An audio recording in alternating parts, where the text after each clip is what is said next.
Thurston County Sheriff Derek Sanders, I think we have the picture here. Pull it up. Breaking my heart. Thurston County Sheriff Derek Sanders was at a bill signing last week alongside Governor Bob Ferguson. As Governor Bob Ferguson signed into law what he claimed was $100 million in grants to hire more police officers. Of course, as we pointed out on the show last week, that's not at all what the bill does. That's a complete lie. So we kind of wanted to ask Sheriff Sanders why he was there. This segment is brought to you in partnership with our friends over at Future 42. Turn your frustration into action at future42.org. Okay, a little bit of background here. So we're, of course, talking about House Bill 2015. And this is the bill that fulfilled one of Bob Ferguson's key campaign promises that, hey, we're the last in the nation for police officers per capita. We need to fix it. I'm going to make sure we get $100 million in funding to give directly to local law enforcement agencies so they can hire more cops. Here's Bob Ferguson speaking about this at the bill signing last week. In my inaugural address, I made a promise that this legislative session we must provide significant funding to hire more law enforcement officers in our state. We ranked last, 50th per capita in number of law enforcement officers. That needs to change. I pledge to work with both sides of the aisle to ensure this critical funding made it through the legislature. I'm so pleased to have House Bill 2015 before me now to help address this situation. Yeah. So, of course, that's not what it does. There is no guarantee in that bill that even a dollar of that money will be used to hire law enforcement. Cities and counties, there's this long list of things they have to abide by to get any of the money in the first place. And they have to essentially agree to police their communities in the way that Democrats want them to police their communities. And they have to agree to violate federal immigration laws in the process. And they have to have a specific separate sales tax increase that will complement the grant funding. And they can also use the money, if they do get the grant funding, on things like peer counselors. Yeah, non-uniformed police responses. The kind of things that Democrats think are a good alternative to police officers with badges and guns. So the bill isn't at all what it was sold. So you can imagine I was a little heartbroken to see some members of law enforcement with the governor in uniform because I really felt like they're being used as political props. Particularly Thurston County Sheriff Derek Sanders, who was standing off to the left of Bob Ferguson as he was signing the bill, and he was also standing right in front of State Senator Manka Dhingra, who's a total anti-cop hater. So we asked Sheriff Sanders to come on the show, and I asked him that, basically, if he thought he was being used in that moment as a political prop by Bob Ferguson. Sheriff Sanders, welcome back to Undivided. Thanks for having me. All right, okay. So first, I've always been curious, how does one end up at a bill signing? Well, I got the special invite, I think, from the governor's staff, so I'm special. You're special, okay. You felt special getting it? Yeah, I thought this bill is a step in the right direction, so I was happy to be there. So let's talk about how the bill has evolved and sort of what you think is good about it versus bad about it. So, his promise had been $100 million for additional police officers, and it had always been sold as being that simple. And so obviously the end result is not that, as the Association of Sheriffs and Police Chiefs has pointed out. A dollar doesn't have to be used to hire more police officers. So That's I guess, correct. has your understanding of the bill changed over time? Or, I mean, so what was your initial expectation of what the governor wanted to do? Well, I think I was right on par with the governor, right? We understand that we're ranked 51 out of 51 in the country. It's going to take a lot of effort to get us even to not being in last place, just to being in 50th place.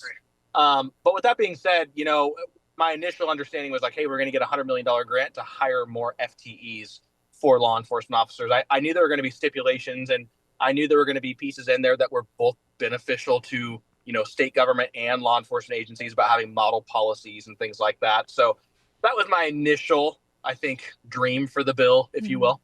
And, Brandi, I already know what your take's going to be on this. I know what a lot of my deputies' take is on it. But at the end of the day, here's the thing. When you're in last place, when you're in 51 out of 51, you'll take anything. You'll take any kind of funding that can possibly head toward a better solution than what we have today. And obviously, we saw the bill get tweaked. We saw that it began being, encompassing all sorts of different things that you can spend the money on. However, I think there's enough momentum in this state right now that you're going to see a lot of jurisdictions opt to use that money with what the governor initially wanted that money to be spent on. But your point stands. You could use this to spend the money on quite a few different things that may or may not help a problem. And for me, again, we're in last place. I'm not going to sit here and say, well, because you're a Democrat, I'm not going to take your money. I'm not going to take your support. It's very much anyone who's willing to throw a viable solution at this problem, you have my ear. Yeah, and I get that. And that's the position you're in. I mean, for you to alienate one political party, which accounts for a lot of the people in charge in your county, is detrimental to public safety at the end of the day. I mean, you have to be able to work, and you've always been that way. I 100% get it. You don't have the luxury I have to just yell at people on a podcast and there not be consequences for it. But at the same time, you know that I don't care about political party either. I mean, I look at actions and words are one thing. And if there's this big contingent of Democrats who wants to help the police, like, where are they? Where have they been? What have they been doing? They might be telling you these things. They're not saying these things publicly in any form or fashion. I guess on this issue, I feel like you can kind of draw a line and say that Democrats have pushed through policies that have been not only detrimental to law enforcement, but have made this a place where law enforcement doesn't feel respected and they've gone elsewhere. So, I mean, don't you have to kind of call a spade a spade?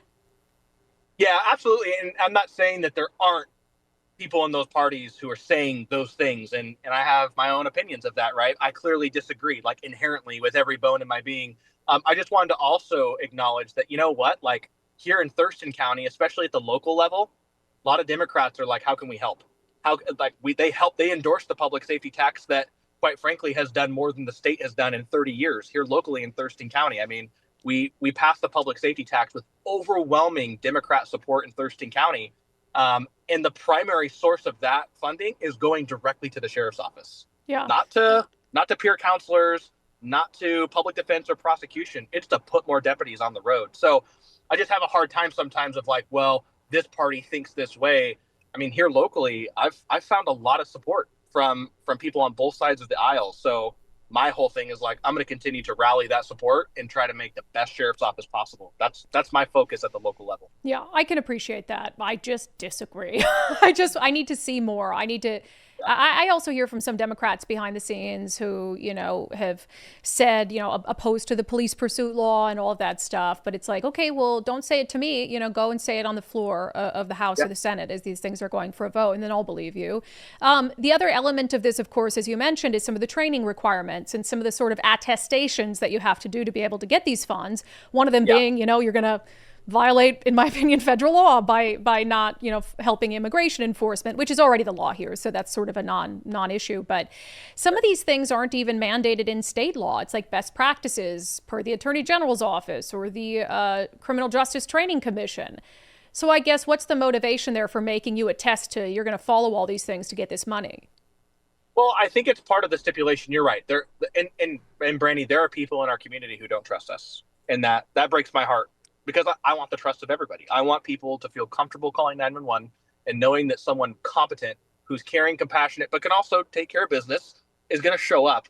And I think that's where I was kind of getting to earlier. Like, I can see the angle from the governor, from the lawmakers of, okay, if we're going to sign on to this bill that could potentially put a lot more police officers on the street, we want the best police officers possible. We want the police officers who are following best practices and model policies. And, quite frankly, when I glanced through the bill, I mean, as the sheriff's office, I'm pretty sure we're eligible. We're following best model policies and whatnot. I'm sure if they had their way and made a pursuit best policy, I wouldn't qualify because we chase criminals and we put them in jail. And some people don't like that. But I can see that angle of it, right? And like I said earlier, like, this is going to be compromised. There's not going to be a bill that comes through that just says, here's a bunch of money, go spend it. There is going to be compromise in this, and that's the compromise I'm willing to make when you're at 51 of 51. Yeah, and it sort of, to me, it screams, and my concern with it is like best practices according to whom?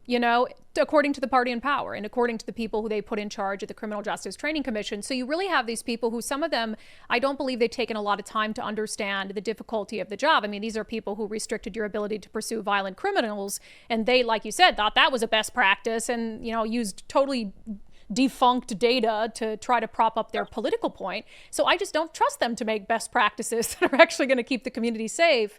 And so that worries me. It's like they're trying to model police departments in their image as politicians. Yeah. And, to some extent, there are best practices that I don't necessarily agree with, but most of them I do. Yeah. I'm sure if they made a model policy for pursuits and said, here's our best practice, well, we've already seen what they think that best practice is. I was very vocal and outspoken about that. But quite frankly, most of the model best practices that are noted in that bill are like use of force. And quite frankly, it is the best practice, right? We should be using the least amount of force possible in every scenario. We should be, we should have a culture that tries to preserve life and all those types of things. But I'll tell you what, you show me a best practice that's truly terrible in the world of law enforcement, and I've probably spoken out against it. Yeah. So at the end of the day, you said you knew that compromise was going to be part of it. But do you believe the public was sold a bill of goods that is not true on this? Do you believe the public thought they were getting something that they are not getting?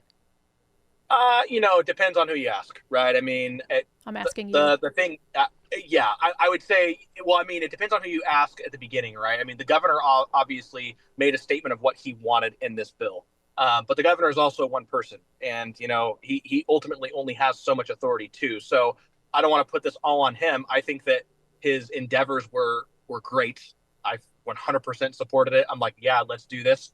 And then I saw compromise along the way, and I think to some degree, citizens have to recognize that compromise has to take place in this stuff. So there are going to be people who are like, well, I thought we were getting $100 million just for cops. And then on the other side, there are going to be people who didn't want $100 million to go towards just cops. And compromise ended up somewhere in the middle.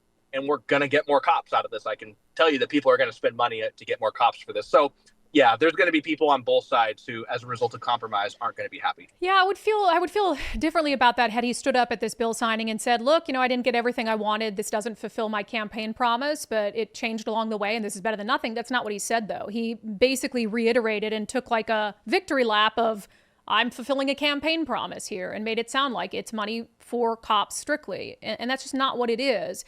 So I guess that brings me to what you knew I was going to ask you about. I saw you there and it broke my heart. I'm sorry. It broke my heart. My little heart quit to a million pieces because I saw someone who was being used as a prop in a press conference. People use me. Do you feel like you were used as a prop? I don't. Because I still support the final bill. And I know that might be hard for some people to realize. But here's a piece that you have to know about the historical context of Thurston County Sheriff's Office, which is it's my truth, right?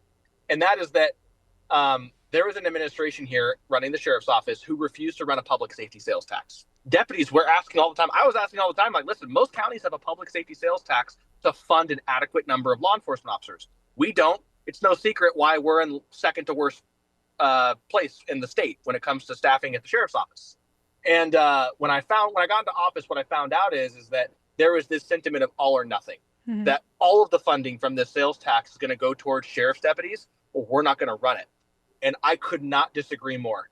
Now, since I took over, I said, listen, we're going to run a comprehensive package that leaves a little bit of something for everyone. Our public safety tax sales tax, which was incorporated at the local level, gives 75% staff, 75% funding to the sheriff's office. The other 25 is split between prosecution and defense. So it's kind of a holistic view of the criminal justice system. Make more arrests. You need more prosecutors to prosecute. Otherwise, it's pointless. And then public defender workload goes up. Since we had that compromise and passed the public safety tax, the sheriff's office has never been in a better spot in the history of our office since 1852. A 30% increase in staffing. Deputies are getting pay raises. We've got a new building we're moving into. All of this is being made possible from this sales tax. I can't imagine where we'd still be if I thought, you know what, all or nothing. I want everything or nothing at all. And so that's the same pragmatic approach that I take to legislation. You'll remember that when we were debating the pursuit stuff, we were willing to have conversations about where the right threshold is. The other side took an all or nothing stance and they lost. Now, guess what? We can chase for any reason. That wasn't the initial intent, but that's what happens when you take these hard stances of all or nothing. Eventually you lose. And so my stance is like cemented in compromise, working forward, getting something that everyone can be okay with, and trying to do our best. And again, it's worked here at the sheriff's office. There's a reason why our staffing levels are improving, and we've seen a massive increase in candidates applying here. Not possible without compromise. So you said you don't feel like you were used as a prop in your uniform. I think one of the things that stuck out to me is how few members of law enforcement were there. One of them was the King County Sheriff, who's a political appointee of a Democrat. The other one, behind the governor, was the head of a dubious law enforcement organization that they always use to say that their stuff is supported by law enforcement. So you sort of seemed like an outlier to me. And I guess I'll ask you this. When Bob Ferguson runs for re-election and he uses that shot of him with law enforcement around him and you're in it to say that he supports cops, will you be okay with that?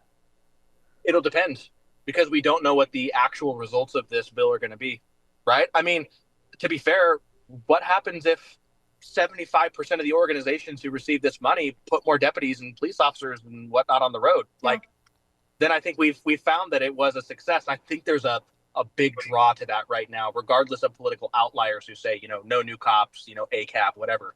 On the other hand, you're right. If all that money ends up going towards something that is completely irrelevant to law enforcement, I mean completely irrelevant, then yeah, that's obviously going to be a weak spot if that were to happen. And quite frankly, I believe that the governor's intentions on this were great. I do. I think he legitimately wants to put more police officers on the road. That's a stat that no one wants to be associated to. So I would also feel bad for him if this compromise led to no additional boots on the ground. You feel bad for him, really? Guy who never spoke out against police defunding, you'd feel bad for him? Well, listen, I don't have to agree with everything everyone does. And I think that's kind of the political turmoil that we have right now. And I see it too, right? I've had people who are like, oh, so you're not going to go full ICE and start arresting people for immigration? Well, then screw you. You're a terrible sheriff. And I'm like, well, but what about all the other stuff that I know that you like? And I think we've just gotten to this point where, like, if you don't agree with every single thing someone's ever done, that you can't still be friends, that you can't still like the good things they do, that you can't still celebrate the good things they do. I have politicians here locally in the legislature and whatnot. They've done things I don't like, things I disagree with. That doesn't mean I won't still cheer them on when they do something that I like, when they have some good legislation, they support something that I do think is important. So both those things can be true at the same time for me. And I get it. And I appreciate the nuance. I do understand that, I think politically you're an independent. I think that shows, but I also understand you have a job to do and your only focus is public safety. So you'll work with who will do that. I guess I'm a little jaded, but also it's not really it's the hypocrisy, I think. It's empty promises and, this expectation that we'll forget the track record of someone who was the attorney general for 12 years, who wouldn't lift a finger for law enforcement because he makes a promise in a campaign for governor. I have a hard time with that. I want him to mean it. I want this to work out. I hope it does, but I just have a harder time, I guess, forgiving and forgetting. Sure. And I'll be honest, like, I know people have hard feelings about that stuff, and law enforcement as well. Like, we've seen it. I've read the headlines. I've seen the comments. I've talked to people. But at the same time, like, we have to be willing, especially, like, I think law enforcement staffing and corrections officer staffing in Washington state is dire. I think it's dire. Yeah. I think it is on the forefront of a public safety crisis. With that being said, it's never going to get better if we choose to also alienate right back and say, well, I didn't like what you did as AG, so, screw you as the governor. I don't think that's going to be productive either. Like, he's the governor now, and he won by a large margin. Getting some cooperation and trying to get, like, if there's things that we do agree on, we should be able to knock those out of the park. Yeah, they're signing legislation I still don't like. I still don't like I don't like the idea of that, if you're a convicted felon, you can steal a gun right now and go on a shooting rampage and get released. But if you're a totally normal person who's never had a speeding ticket, now you have to go pay for a permit to get a gun. There's some big discrepancies there that I disagree with.